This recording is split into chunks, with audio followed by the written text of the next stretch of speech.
Welcome to the Simplify Your Life podcast. It's Coach Simona, and I'm glad you decided to tune in.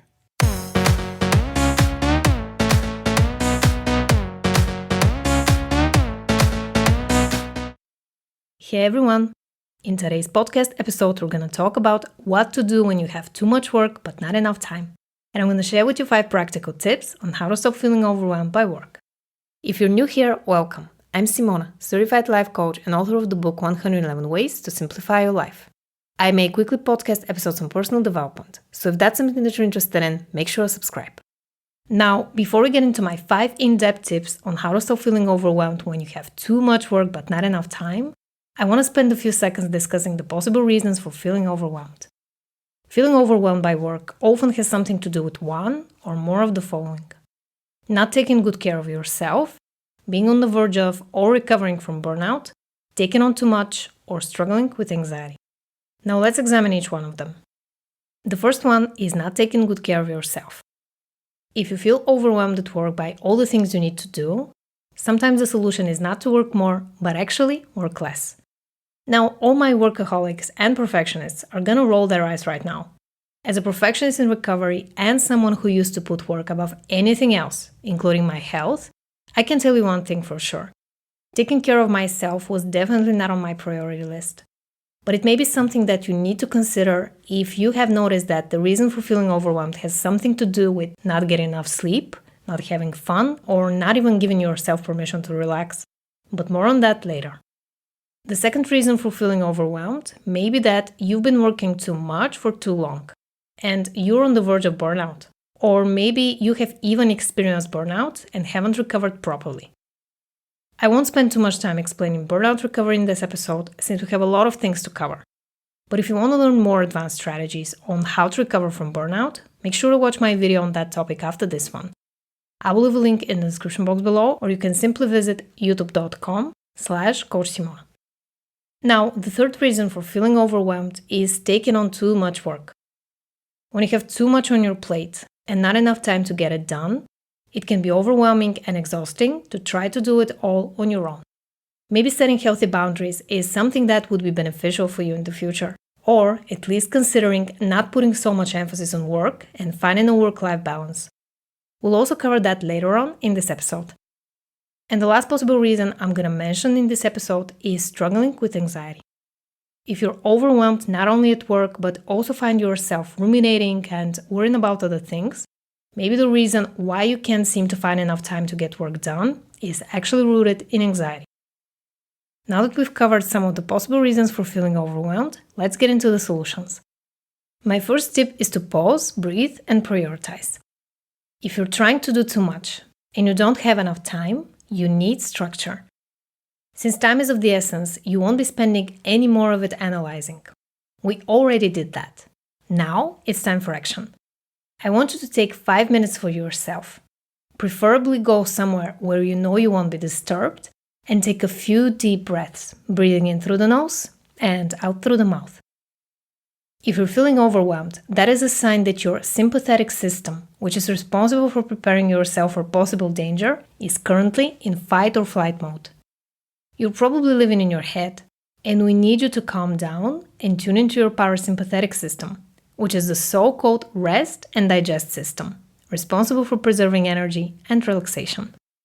So I want you to take 10 deep breaths, breathing in through the nose and out through the mouth. Then you're going to write down everything you need to do, all of it. Brain dump everything that you can think of. Now, I want you to pick the one thing, just one of those things that's going to move the needle or has the shortest deadline. I know all of them may seem important, but spend some time reflecting on which one is actually urgent. Do that first. Then move on to the second one, and then the third one. When you've identified the top 3 things you need to do today, move on to step number 2. Break down each one of them into smaller steps. What's the one thing that you need to get done ASAP? Think of the first small step you need to take and do it immediately. If you're having trouble starting, I have a great mind hack that's going to help you move into action quickly. It's called the 5-second rule by Mel Robbins. It goes like this.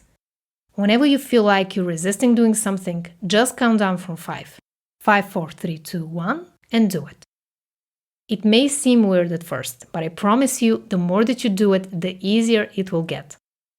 At some point, you won't even have to count. You'll just move into action without overthinking. Okay, now that we've broken each one of these 3 things down, you may still feel overwhelmed because you have more things on your to-do list. So what happens to them? My third tip is to find out what you can ditch or delegate.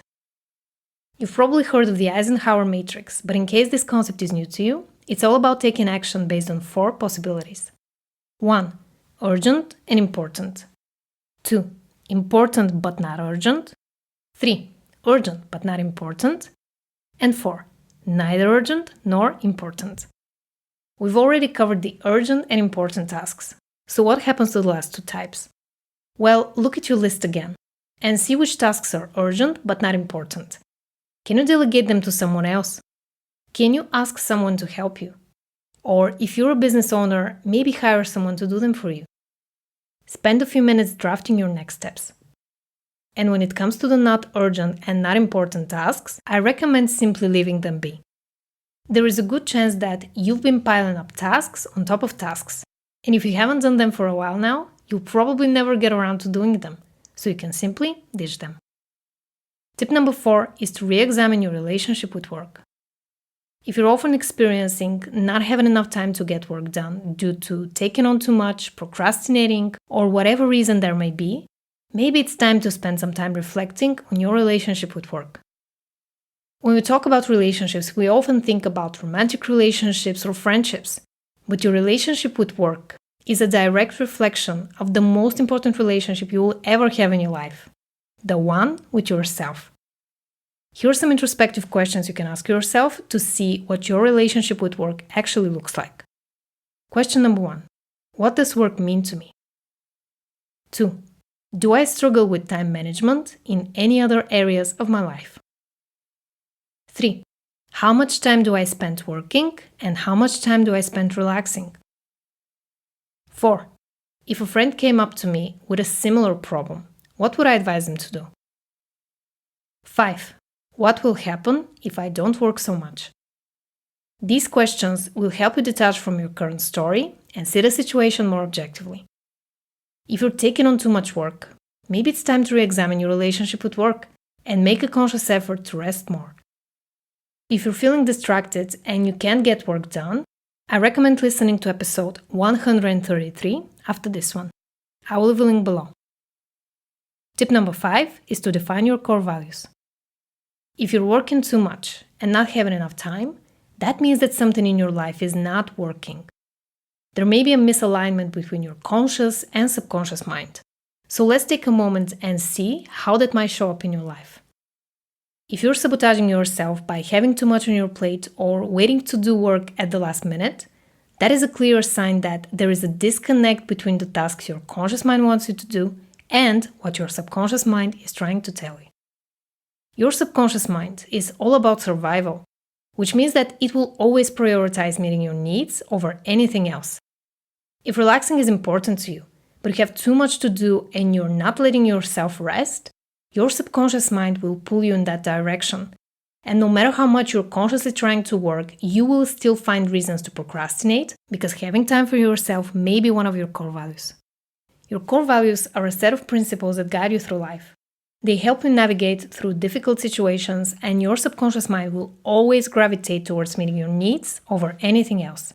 So, to clear up that disconnect between your subconscious and conscious mind, you need to become more self-aware of what your subconscious mind actually wants and needs, and work on bridging the gap between the two. I'll make a separate video on this topic, but for now, I recommend doing the following.